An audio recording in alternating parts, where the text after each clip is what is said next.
Hey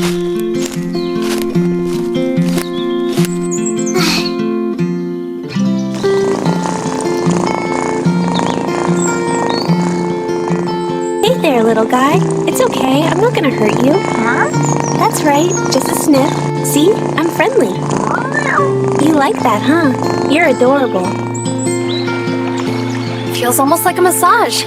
Way better than hiking boots. Just don't slip again. I won't, promise. Crazy how quiet it is out here. Perfect kind of quiet.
The water's cooler than I thought.